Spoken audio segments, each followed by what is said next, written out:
biasanya konsultan nggak ada yang jujur. Ini kalau gue jujur, kalau gue jujur ya kan. Kalau gue hitung-hitung dari 2003 itu sampai sekarang tuh udah 90-an pilkada.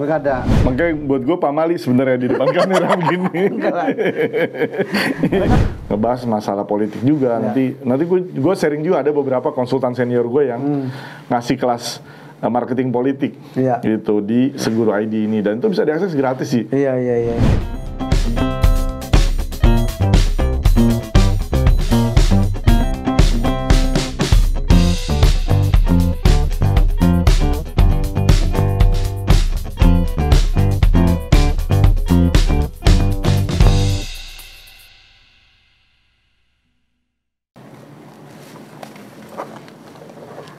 Halo, Lord. Pura-pura doang nih, gimmick. Si Lord Langga kebetulan kemarin tuh gue undang ke studio Sultan TV. Dia ngomongin soal Ratu Elizabeth, katanya saudara dia gitu. Gue bikin ini bang. Iya, keren Ji. Stafsus, gimana menurut lo? Stafsus, gue jadi berasa mau diinterogasi nih. Namanya aja udah stafsus. Nah ya, soalnya kan gue biasa belakang alergi gitu. Iya. Gue tuh takut kena KPK, kena gitu. Jadi gue agak-agak ngeri-ngeri sedap nih. Gitu kan. Kalau informasi satu itu kan biasanya akurat kan. Akurat tuh. Nah jadi sekarang orang-orang karena mau kontestasi politik jadi rame, pengen jadi stafsus, ya kan? Makanya buat gue pamali sebenarnya di depan kamera begini. Karena kan lu jarang kan interogasi lu kan, wawancara lu kan, lu diwawancara selama ini kan diwawancara kan, ini perdana. Iya, lu kan BH-in. Iya. Di belakang layar kan. Iya, belakang layar. Itu dia. Di depan layar lah. Betul. Jadi jangan sampai rahasia RI 1 keluar sih. Ya boleh dong kalau sama gua. Iya. Boleh. Iya. Bang, tapi sehat bang ya? Alhamdulillah sehat. Ini buat aksesoris. Enggak, gua agak ganggu aja warnanya. Kenapa ya? Ya emang sih Sultan TV orange gitu. Iya. Ini ada orange sih. Iya. Ini sih Guan Yu, gua seneng Guan Yu kan. Ya gua jadi tahu arah bisnis lu kemana gitu. Kemarin nggak itu kan? Iya, sesama ada janji-janji Anies Baswedan sama bis kita nggak boleh siapa lah. Jadi harus saling dorong maksudnya. Betul. Iya. Gimana bang, lagi dapat kerjaan dari mana nih? Ya masih sih jadi konsultan marketing. Tapi kita nggak semuanya politik Ji. Iya. Ada juga yang komersilnya lah gitu. Iya. Lagi ngerjain marketing, jadi konsultan marketing di BPD. Iya. Bank daerah di Banjarmasin di Kalimantan Selatan. Kalimantan Selatan ya. Bank Kalsel. Ini alhamdulillah ini udah mau setahun ya. Iya. Udah mau setahun, ya menarik sih biasanya kita di political branding gitu kan, di marketing politik gitu. Nah ini sebenarnya ujung-ujungnya sih sebenarnya ya sama gitu kan. Iyalah, nggak apa-apa. Jadi gimana meningkatkan taraf ekonomi. Iya. Cuan lah bahasa. Cuan. Bahasa si Apian tuh cuan. Tapi gini teman-teman, saya mau jelasin nih kenapa saya undang Bang Agres ini ke edisi perdana ini di Stafsus 1 ya. Jadi kalau misalnya kawan-kawan itu tahu tentang konten media politik, movie politik ya, konten-konten yang berbau tentang politik itu salah satu mungkin yang gelombang pertama atau inisiator kreator pertama itu ya gelombang Bang Agres ini. Jadi termasuk saya juga 2006-2007 bertemu beliau. Waktu itu sama Pak Ipang Wahid ya, di Paskom ya. Paskom. Yeah. Nah beliau ini sudah sebelum saya dan teman-teman sekarang ini ribut, beliau sudah 10 tahun yang lalu tuh sudah main itu ya. Lebih malah ya. 2003 ya. Oh sebelum ketemu gua, lu memang udah running dulu ya? Iya, itu kan berapa tahun tuh? 19 tahun. 10 tahun. 19 tahun. 2003 ya. 2003, 2004 Ipang Wahid. Ya. 2003 itu 2004 Pak Irwan ya. Pak Irwan Praitno di Sumbar gitu. Iya. Nah, terus yang paling ramai itu dulu waktu itu Faskom ya, agensinya ya. Bang Ipang waktu itu ngerjain Pilkada DKI. Iya ya, gua kan asistennya. Itu seru itu kan. Seru, kita cuma waktu itu 2 partai ya kan, PKS sama ini, tapi diserbu sama 11 partai. Iya.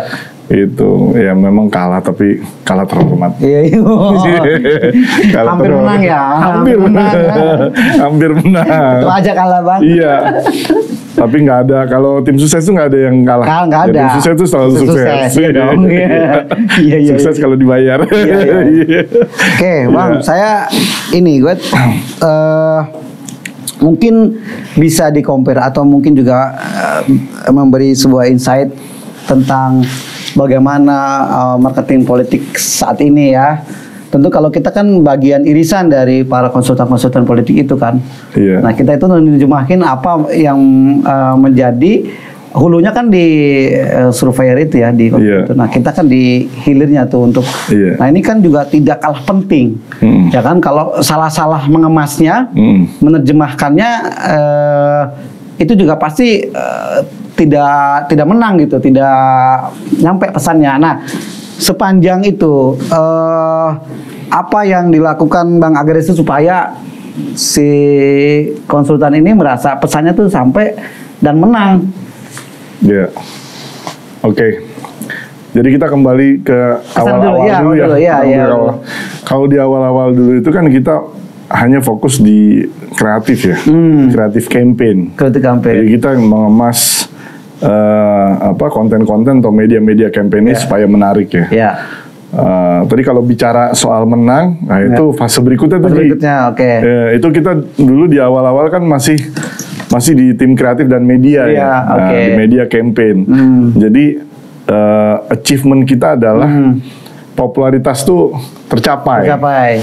Jadi yang tadinya from zero to hero bahasa gitu. Yang tadi yang nggak dikenal, ya dengan kreativitas kita, dengan media-media yang kita kita buat, itu bisa meningkatkan popularitas sang kandidat. Nah itu di step awal ya, tahap awal kita terjun ke politik ya, yang ya waktu itu bisa dibilang ya kita orang-orang yang mungkin mengawali ya pada zaman itu ya.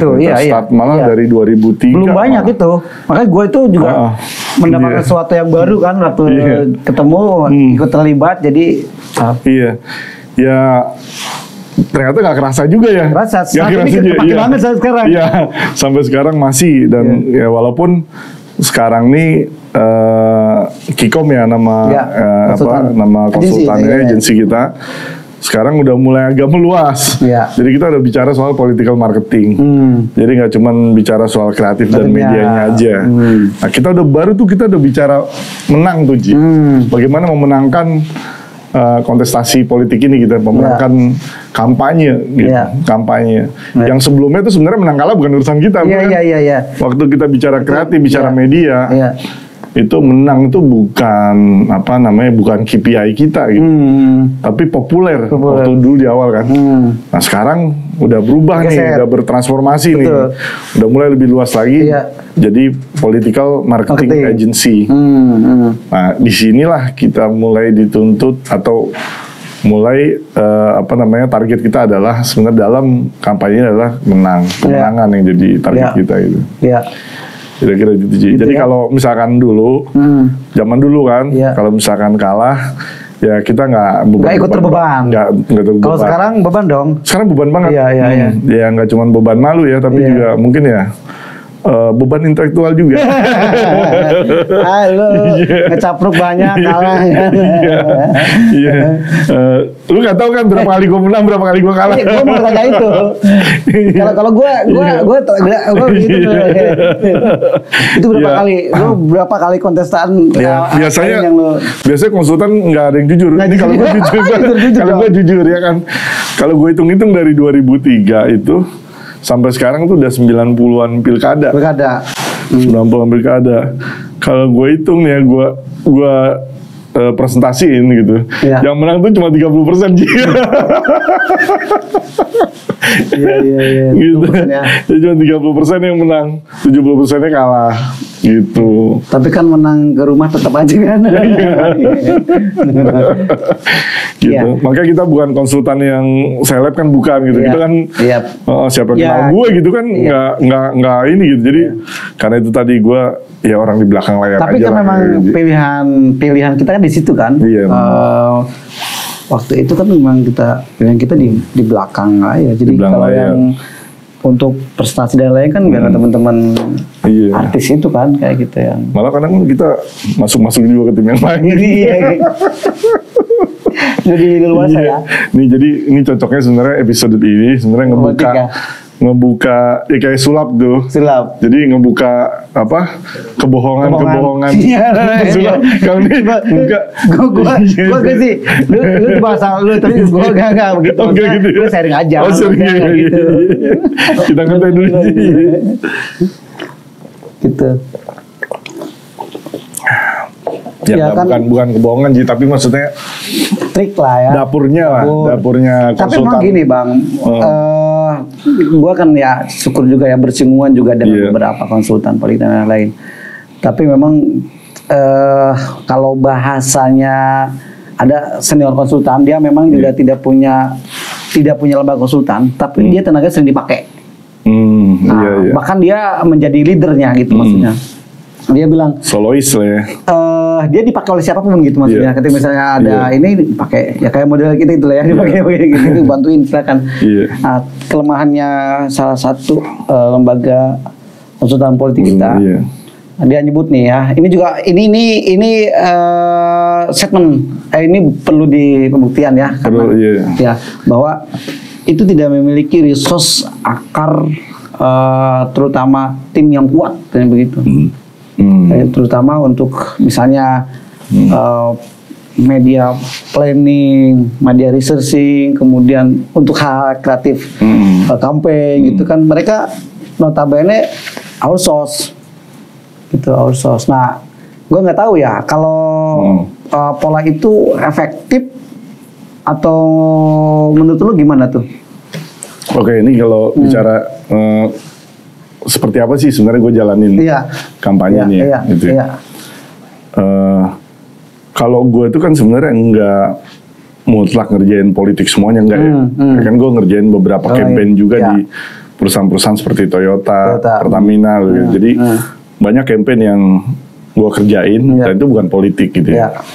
Nah, kalau campaign politik ini gitu ya, kan sebenarnya kalau kita tarik ke ilmu marketing gitu.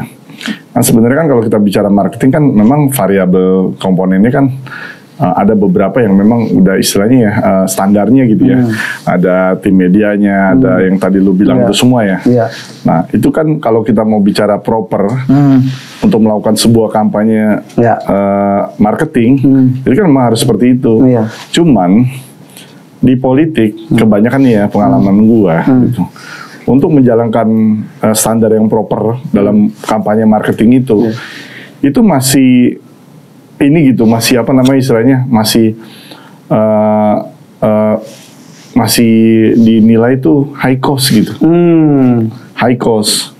Padahal sebenarnya bukan high cost atau low cost atau bukan soal wah gila ya biayanya gede banget, bukan soal itu. Ini soal target, soal target, strategi, manajemen dan terukur gitu. Jadi ukuran itu tuh sebenarnya bisa kita hitung dan bisa apa? Target-target itu sebenarnya kan bisa kita ukur ya. Ada sekarang udah banyak toolsnya kan. Ada survei, gue sendiri juga bikin sistem sendiri. Jadi gue bikin sistem big data sendiri ya untuk mengukur, memonitor semua kampanye itu.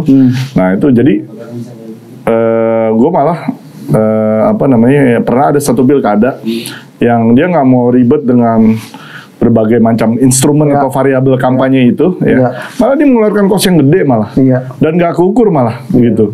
Yang kalau hitung-hitungan gue nih ya, let's say harusnya dia cuma ngeluarin 10 miliar, atau dia cuma bisa ngeluarin 20 miliar. Tapi ketika gue bicara di depan nih 10 gitu, dia langsung, wah gila ya, besar nih gini-gini. Bukan soal besar kecil ya. Nah itu soal efektivitas. Itu edukasi tentang bagaimana menjalankan marketing campaign yang standar lah kita bilangnya ya, yang standar itu masih gue lakukan itu, dan gue masih mengedukasi itu kepada beberapa klien kandidat yang apa namanya yang memang lagi gue berinteraksi dengan gue gitu. Oke. Politik itu kan bagian kecil aja dari profesi lu sebagai digital content atau kreator ya, dan konsultan. Nah, menurut lu enak packaging mengemas di dalam branding ya, mengemas di politik atau di produk tadi? Enakan mana lu, dan kira-kira lebih mudah politik dibanding produk. Ya, kenapa? Bicara marketing itu kan bicara behavior ya, kebiasaannya. Nah, kebiasaan orang di politik dan kebiasaan orang di produk gitu, itu lebih ini gue ya, analisa gue, jauh lebih dinamis produk. Orang bisa sangat-sangat cepat gitu, orang switch to produk lain dari produk yang satu ke produk yang lain. Nah, ketimbang politik gitu. Gitu. Kita bisa lebih gimana ya? Kita once orang itu udah suka dengan kandidat lo gitu ya, dia bisa jadi sangat loyal gitu terhadap apa namanya, terhadap kandidatnya gitu. Itu ketimbang produk ya, produk tuh dinamis banget gitu.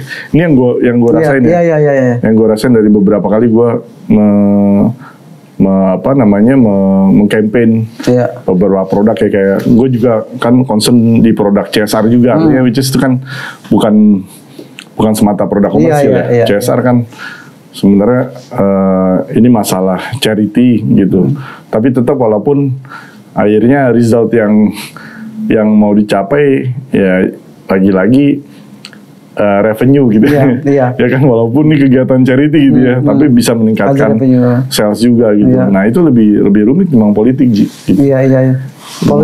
Politik apa memaknainya mungkin sederhana ya, polanya kebaca, kemudian tadi lu bilang kalau produk dinamis berarti politik itu lebih simplistik dong, atau ya gini, apa namanya, kalau kita baca survei ya dari beberapa kontestasi sebelumnya ini kan variabel pemenangan tuh juga masih besar dipengaruhi oleh money politik. Itu dari dulu sampai sekarang masih. Nah, itu masih. Ya, jadi kita kadang-kadang nih kita udah kerja keras kayak apapun gitu yang hitung-hitungan kita udah ini pun. Nah, gue ada cerita sedikit nih. Gue ada cerita sedikit dulu waktu sama Heriawan. Ya, sama Dedi Yusuf ya. Hitung-hitungan di atas kertasnya itu kalah. Ya kan, ya gimana nggak ini ya, kita lawannya Agung Gumelar kan. Secara uang, secara resource semuanya. Dari Siawan. Apa yang dilakukan sama Terawan pada saat itu ya, dia berpikir begini ya, man, saya ini punya waktu, uang saya mungkin nggak sebesar yang kandidat lain yang punya, tapi saya punya waktu yang banyak, saya tuh bisa berdialog dan saya tuh lancar dalam berkomunikasi gitu dengan rakyat, dengan masyarakat bawah gitu. Akhirnya dari Senin sampai Minggu itu dibuatlah jadwal. Jadi sama Terawan harus ada di rumah Pak RT ini, di rumah Pak RW ini, gitu. Dan ternyata apa? Dari cuman jauh lah ya bahasanya, misalnya kalau orang jamaah tuh bilang jauh lah ya, dari rumah ke rumah dia mampir, kadang nginep di rumah itu. RT. Ya, ternyata itu jadi word of mouth, jadi omongan yang positif dari mulut ke mulut gitu. Kemarin calon gubernur tidur nginep di rumah saya loh, gini-gini. Kemarin ya gitu. Mereka tuh ya secara behavior, ini kita bicara marketing secara behavior, warga Jawa Barat tuh seneng gitu dikunjungin. Nah itu di touch gitu ya. Iya, dia dengan sentuhan langsung dengan itu tuh ngerasa dirangkul, ngerasa dekat. Nah itu ternyata efektif. Itu tidak tertukar dengan variabel money politik gitu. Itu hal semacam itu yang gue sendiri nggak bisa nerapin rumus itu terus ke pilkada yang lain gitu. Akan beda gitu. Trik-triknya gitu ya di daerah yang lain akan beda gitu. Itulah yang kemudian lo merasa sekarang agak bergeser dengan produk, dengan launching ayam bek. Itu ayam bek tuh. Iya, ayam bek. Promosi dulu, promosi. Ini tapi halal kan, tapi halal nih, salah. Nanti sertifikasi MUI-nya lagi diurus ya. Gitu. Jadi apa yang sedang lo develop ini, ayam bek ini apa lagi nih? Jadi sedikit nih bicara soal apa yang lu nggak bawa sih katanya MBK mau bawa gimana ya? Gue mau bawa itu kan, cuman jadi bayangin aja Pak, mudah nggak bisa bayangin. Iya, masalahnya kan memang gue mau bawa, cuman kan kita belum selesai, maksudnya belum digoreng. Ini endorse-nya apa-apanya gitu, apa gimana? Takutnya belum digoreng. Iya, jadi kan gini kan, gue tuh dari dulu tuh kepengen banget gitu karena mungkin sering nonton film-film. Gue tuh seneng nonton film action. James Bond gitu. Film-film action yang intelijen gitu. Gue demen banget.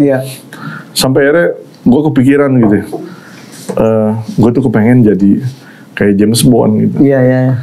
Jadi cuman gue mengistilahkan diri gue tuh dengan istilah sendiri gitu. Kalau James kan agent MI6 ya. Kalau gue nih menyebut diri gue tuh agent of change. Gitu Ji. Bayangan apa yang lo mau tumpahkan dengan iBreak gitu loh, dengan itu ya, dengan agent of change. Ini nyambung nih. Nyambung. Jadi setelah gue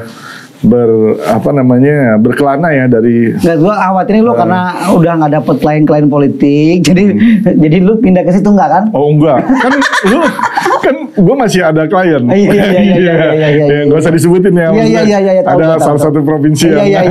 Jangan. Iya. Baik ya. Jadi justru.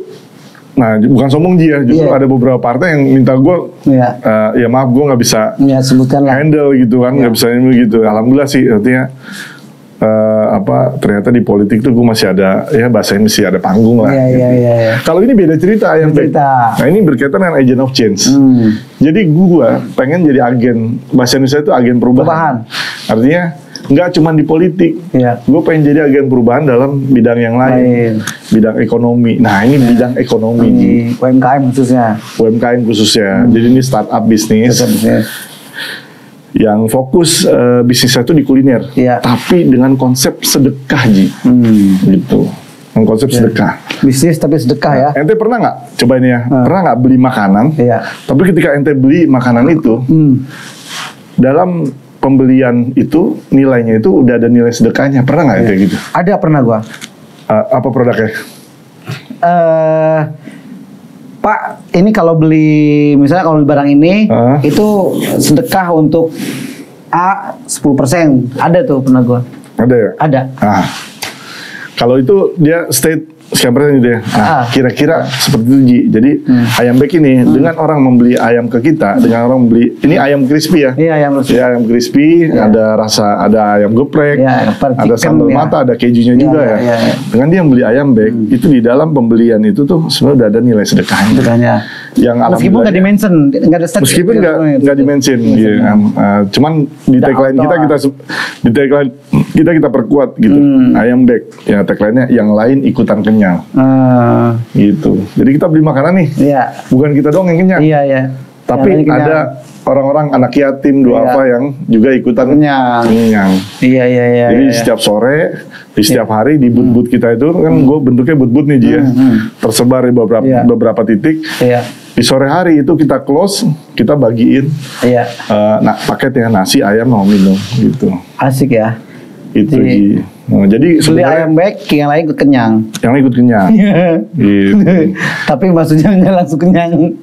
Jadi maksudnya itu ada saving buat duafa mungkin begitu ya. Orang duafa, anak yatim dan duafa. Sosial lah gitu. Jadi aktivitas sosial lah dari hasil profit itu marginnya. Ya intinya kan sebenarnya gini Ji, intinya sebenarnya ya siapa sih yang nggak mau berbagi ya?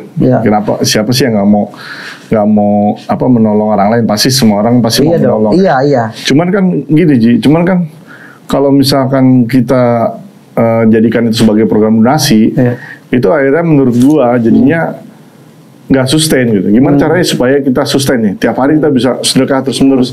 Ya dengan dibuat model bisnis. Iya. Jadi satu konsep model bisnis yang kita berbisnis, tapi kita ada nilai-nilai sosialnya. Ya, dengan membantu orang memberikan paket sedekah makan. Iya, ibadah lah ya. Kita berjualan, dapat ibadah, membantu orang lain. Iya. Kira-kira gitu, insya Allah mudah-mudahan kita konsisten ya. Hebat nih, udah boleh nyalon legislatif kayaknya. Iya. Tapi kenapa lu mengekspan ke sisi ini, nggak misalnya udah Bang Res nyalon aja kan, juga karena tadi punya basically tadi itu kan mungkin juga lebih mudah karena teorinya udah punya. Nah, ini masalah strategi aja. Oh gitu. Iya. Jadi kita bisa atau takut kalah tuh juga gara-gara duit kan repot juga tuh. ya ada beberapa kali sih sebenarnya ada tawaran. Gitu, ada tawaran. Cuman gimana ya bahasanya tuh kalau kata orang Sunda pamali gitu Ji. Ini masa konsultan dinyalonin juga gitu kan. Iya. Tapi kan gini ya, poinnya kan sebenarnya dengan jadi anggota dewan, dengan jadi pejabat politik, sebenarnya kan outputnya apa kan? Value kebermanfaatan kan, punya manfaat membantu sosial ini, ekonomi, sosial yang lain-lain gitu kan. Nah, kan nggak perlu kita jadi pejabatnya, tapi kita yang menjadikan orang jadi pejabatnya. Jadi alhamdulillah Ji, kalau dihitung teman-teman yang gue bantu buat nyalek ya jadi anggota dewan aja itu udah lumayan banyak gitu. Jadi nggak cuman wali kota gubernur aja. Jadi gue juga jadi suksesor caleg-caleg DPRD, DPR, RI gitu. Ya alhamdulillah teman-teman udah ada yang bahkan yang muda-muda aja, yang adik-adik gue yang itu udah jadi anggota dewan sekarang gitu. Itu. Ini kebermanfaatan ya. Kebermanfaatan yang itu. Iya. Tapi jadi, ngomong gini gue balik lagi tadi ngomong nyalek. Tapi kalau misalnya kan lu pilih-pilih nggak sih kalau misalnya calon yang lu mau bantu itu karena efek tadi kebermanfaatan kan? Nah, kira-kira lu gimana tuh memetakan ini seperti ini ada outputnya, misalnya lu go ahead nggak, lu tinggalin tuh? Iya kalau caleg nih saya untuk DPRD 1, DPRD 2 gitu ya. Kalau gue tuh ngeliat profil dulu, ngeliat profil orangnya. Tapi mostly 80% tuh temen gue. Temen gue dari temen yang minta tolong. Iya, temen yang minta tolong karena emang jadi jasa konsultan gue tuh bukan dari gue jualan atau marketing enggak gitu, tapi dari mulut ke mulut aja. Ini kalau ini konsultan ini pakai aja Agres gitu. Dari mulut ke mulut aja, jadi kita nggak jualan gitu, nggak jualan jadi konsultan gitu. Gitu. Nah itu dah gue pilih-pilih Ji orangnya, maksudnya ya lihat profilitasnya dulu kan. Karena kalau misalkan ketika dia jadi terus dia korupsi dan lain sebagainya kan gue kena efek ya, iyalah dampaknya pasti. Iya, kita udah ini ditarik lagi dari surga, neraka. Udah manggung, keluar keringet, dapat juga. Iya. Kayak teman-teman kita itu ya. Ya, gue nggak bilang semuanya benar juga sih ya. Kan ada juga yang ketangkap dan masih di penjara sekarang gitu ya. Bahkan om gue sendiri juga lagi di penjara aja. Iya. Bisa dibuka semua. Iya. Ini nanti di ini aja saat konsumsinya. Nih, terus terus gue juga lihat di jaket lu tuh kan ada Seguru itu. Oh, Seguru. Itu apalagi tuh? Lu banyak banget mengekspannya. Iya. Tuh mau promote lagi dan itu apa? Ini politik udah lu jajakin berjalan dan sampai saat ini juga gua tahu lu ada klien lah ya. Iya. Nggak usah gue ceritain tapi ada lah. Gitu. Terus sekarang Ayambek juga tadi. Nah ini apalagi nih Seguru nih? Iya. Iya jadi kan background gue kan secara pendidikan dulu kan gue memang di media ya, maksudnya spesifiknya gue di film, gue di KJ gitu kan, gue ngambil film. Ya buat gue itu tuh kayak itu tuh media itu udah mendarah daging ya, artinya ya gue tuh di situ gitu, passion gue di situ, Jadi gue lihat kan ya sekarang orang banyak ya, pilihan media tuh banyak banget gitu. Nah gue pengen menawarin sesuatu yang agak beda gitu, agak lain lah dengan media-media yang ada sekarang. Makanya gue bikin Seguru.id ya. Itu sebenarnya masih dengan konsep yang sama dengan Ayambek. Jadi kalau Ayambek ini kan di kuliner, di produk ini ya, startup, food ya makanan, food, ya kan? Dia food ya. Jadi di Ayambek ini kan gue nerapin konsep yang gue kasih nama the power of sharing gitu ya. Nah di media Seguru.id itu juga gue menawarkan konsep the power of sharing. Jadi orang bisa berbagi ilmu, berbagi pengalaman hidup, berbagi apapun di situ yang konteksnya adalah kebaikan. Gitu. Misalkan dari yang tadinya gagal jadi terus bangkit, sukses gitu kan. Dari yang gelap menjadi terang gitu kan gitu. Ya bahwa ya kehidupan mungkin ada gagal, ada ini ya, semua itu di-sharing. Dan gue bikin kelas-kelas di situ gitu. Gue bikin kelas-kelas yang orang bisa akses kelas gue itu gratis, jadi open source gitu. Jadi bisa belajar dengan nanti pemateri-materi yang hebat. Misalnya ada di situ ada ngebahas masalah bisnis, ngebahas masalah kesehatan gitu ya, ngebahas masalah politik juga. Nanti gue sharing juga, ada beberapa konsultan senior gue yang ngasih kelas marketing politik gitu di Seguru.id ini, dan itu bisa diakses gratis sih. Gitu. Jadi itu kan itu konsep sharing ya, the power of sharing. The power of sharing. Kenapa the power of sharing? Jadi sederhananya gini, Ji. Jadi kalau kata gua, majunya sebuah negara itu kalau indeks of happiness-nya tinggi. Iya dong. Dan salah satu yang meningkatkan indeks of happiness itu adalah sharing, berbagi. Itu. Jadi itu teori yang gua rasa. Dan di Indonesia kayaknya happiness-nya belum, masih bawah ya. Nah itu, jadi itu ada ukuran-ukurannya gitu. Ada ukuran di mana memang indeks happiness di suatu negara itu tumbuh, berkembang itu seperti apa gitu. Nah kayak dulu waktu kita pandemi lagi parah-parah banget kan, itu kolaborasi, kepedulian sosial tuh langsung meningkat tinggi kan. Nah itu kan menaikkan imun, menaikkan kepercayaan diri kita kan. Nah itu tadi artinya yang menyelamatkan kita dari pandemi kemarin itu kan sebenarnya karena sharing tadi, saling berbagi gitu. Nah ini yang mau gue kampanyekan lewat apa? Lewat Ayambek dan lewat Seguru. Oh iya. Itu. Iya. Keren gitu. Sekali nih, hebat nih. Iya. Dan kan kalau gue kan umur udah 40 aja. Artinya gue umur 40 kan. Lu tau sendiri kan gue juga apa namanya? 40 lebih dong, masa gue? Iya, 40. Lu kan nama-nama 5 tahun lalu 40, sekarang 40. Iya. Sekarang udah ya 42 umur gue kan. Artinya ya gitu. Gue juga bukan orang yang baik-baik banget atau yang lemah-lemah, bukan, tapi gue menuju ke arah situ gitu. Artinya ini dengan Ayambek dan dengan Seguru.id ini jadi bekal gue lah gitu ya, ke akhirat gitu. Kan kalau gue lihat ini, gue juga memotret lu juga pernah juga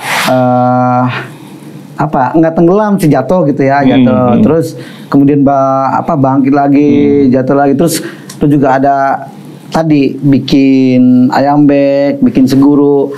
Apa tuh yang kan pasti ada inspiring tuh, ya kan, ada sesuatu yang masuk ke diri lo, oh ini gue bikin ini atau gimana? Lu mencari pola itu tuh seperti apa tuh supaya bisa? Jadi gini, jadi buat gue tuh mindset tuh penting ya. Mindset tuh penting. Kenapa penting? Karena gini ya, yang akan menentukan kita siapa nanti di akhir gitu ya, itu berangkat dari mindset. Jadi gue berpikir begini, jadi ketika kita punya mindset ya, ini dasar dari karakter ya, kita ngebangun karakter kita sendiri ya. ketika mindset kita adalah kita selalu berpikir bahwa apa yang penting di dalam hidup ini adalah berbuat baik. Nah, itu harus dijadiin spirit dasar kita dalam menjalani hidup. Nah, itu yang gue pegang teguh. Gitu. Jadi gue jatuh, gue apa, gue sekarang nggak terlalu masalah lagi, Ji. Kemarin gue pakai Alphard, gue pakai mobil mewah, terus gue harus nggak punya mobil, cuman pakai motor. Terus alhamdulillah Allah kasih lagi mobil mewah lagi. Begitu lagi. Lu kan seneng banget tuh. Mobil lagi, beli mobil ini. Iya, makanya gue nggak penting, itu titipan aja. Jadi cuma ya kan, ya Allah kasih nih lagi. Dulu bisa pakai ini kan. Terus ini gitu. Jadi partikel itu variabel itu nggak terlalu penting. Yang penting adalah apa yang gue kerjakan itu bisa menghasilkan kebaikan. Iya. Jadi bahasa itunya sih. Ini boleh diundang ke majelis aja nih, gitu namanya. Bukan di sini aja nih. Iya. Iya gitu ya. Terus lu apa tuh yang tadi kan kebermanfaatan. Nah, tapi kan ada real material conception ya, maksudnya yang capaian yang material yang kemudian bisa menjadi logistik lu kan gitu kan. Nah itu apa tuh takaran keberhasilan lah gitu ya. Takaran keberhasilan gue sebenarnya pada impact positif yang gue hasilkan. Jadi contoh misalkan gini ya gue alhamdulillah sekarang gitu kan dari kemarin COVID kan bubar semua ya. Tim gue akhirnya harus pulang ke rumah masing-masing. Terus studio yang di mana? Yang di Jagakarsa? Oh masih tapi sekarang kan ya akhirnya nambah lagi, nambah tempat lagi, nambah space lagi, nambah usaha lagi kan gitu ya. Nah itu berkembang terus ya. Gue waktu lagi jatuh COVID kemarin gitu ya, gue tuh harapan gue sederhana aja gitu. Harapan gue sederhana. Dengan apa yang gue lakukan sekarang itu bisa jadi asbab bersih buat temen-temen gue gitu. Cuman itu doang tuh. Jadi gue waktu itu bikin yayasan begini.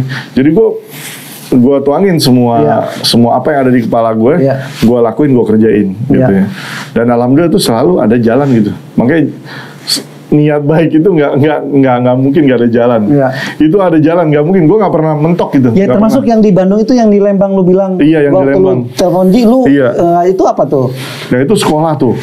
Sekolah. Jadi gue ke Bandung, gue niat sebenarnya mau bikin sekolah, bikin pesantren kreatif di situ ya. Ya alhamdulillah ada banyak peluang dan potensi yang ini ya. Ada yang ngasih kepercayaan gue punya yayasan, punya tanah, punya bangunan gitu.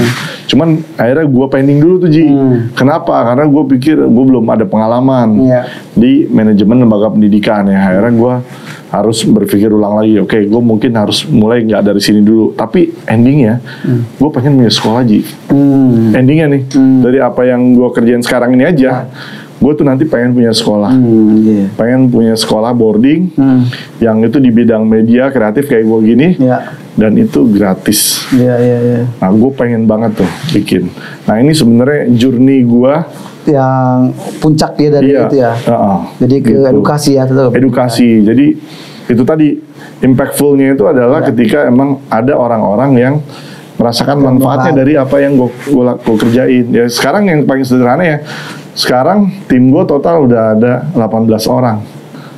Dari waktu lu ke rumah gue itu kan cuma ada Wildan sama siapa tuh? Bertiga lah, Bintang sama siapa? Bertiga ya. Tapi nambah lagi terus gue nambah tempat lagi. Emang gitu, kalau udah gue datangin biasanya nambah. Iya. Kalau temen gue datangin nambah. Iya. Lu bawa kodam kayaknya. Biasanya tuh, itu bakal biasa gitu. Itu gue juga banyak temen gitu. Gue datang deh. Iya. Bener Ji. Ya lu ibarat kata gue jimat aja. Gitu ya. Jadi rezeki itu bukan dari hitung-hitungan bisnis gue, bukan. Jadi gue bisa punya ini, bisa dapat ini, bisa dapat kerjaan ini itu. Jadi itu perkara keberkahan Ji, yang utamanya gitu. Gue nggak ngitung tuh Ji, nggak ngitung gue bakal ini, gue ntar omset gue segini.Gue aja sekarang nggak di luar ekspektasi gue gitu. Artinya iya dong, itu gila fix cost gue sekarang tahun lalu ya? Enggak, kayak 7 bulan. 7 bulan yang lalu ya. Iya. Fixed cost gue sekarang dari ngegaji karyawan segala macam itu udah tinggi banget. Iya. Nggak kebayang juga, tapi ada aja tuh. Iya. Nah itu saksinya Wildan lah. Iya. Wildan sama si dari yang saldo 0% ya. 0% gitu sampai ada buat bayar, artinya buat nutupin semua kos itu ada. Iya, gitu. Iya. Alhamdulillah gitu. Selalu ada ya. Selalu ada. Jadi istilahnya ketika niat baik itu benar, caranya benar dan memang menghasilkan tulus baik, ya. Tulus. Itu terbayarkan, artinya itu istilahnya kotan gitu, kita dapat balasannya gitu. Gitu. Itu aja kira-kira Ji. Keren lah Bang.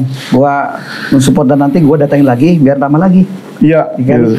Kalau bisa kalau bisa sekalian bawa pisang standar. Terus sama jangan lupa juga itunya. Gua pulang ke emak gua di Serang. Iya. Itu. Siap lah Bang. Gua juga gue bikin program ini untuk kan ada tadi kan inspirasi tuh buat orang lain ya yang mungkin dia kan menurut gue gini, ada memang konten itu kadang-kadang ada yang tidak butuh, ada yang butuh. Bisa jadi kelompok A tidak butuh, tapi kelompok B butuh. Nah, kalau menurut gue inspiring seperti yang lu lakukan ini itu sesuatu yang memang harus disampaikan sehingga memotivasi orang. Itu aja sih sebenarnya, makanya seperti Sultan TV ya. Ini menginspirasi gue banget. Iya. Anjir udah punya TV, gue belum. Coba kan itu menginspirasi. Mudah-mudahan nanti masuk digital ya. Iya, by the way, lu maksudnya itu melet di mana, Pak? Selalu ada jalan. Selalu jalan. Iya. Makasih Bang ya udah kesini. Siap. Ya ini kan tempat gue ini kan lebih di kota di tempat lu kan, sana kan. Lu sering-sering lah main di sini. Kan ke sana deket. Iya. Ke Istiqlal deket. Iya kan? benar. Insya Allah Ji. Sering-sering lah lewat sini. Tengah kan ini. Iya pasti kita akan terus berkolaborasi ya. Iya dong. Silaturahmi, kolaborasi, inovasi. Oh itu. Insya Allah akan. Itu yang pasti kita. Mohon maaf, tidak ada matinya kalau dengan itu menurut saya. Tidak ada matinya, betul. Gitu. Thank you lah Bang. Thank you, ini keren banget nih. Udah deh, nanti selebihnya itu dulu ya. Nanti ngobrol dulu. Oke, teman-teman pemirsa Sultan TV, terima kasih. Sampai jumpa nanti di Subsus selanjutnya.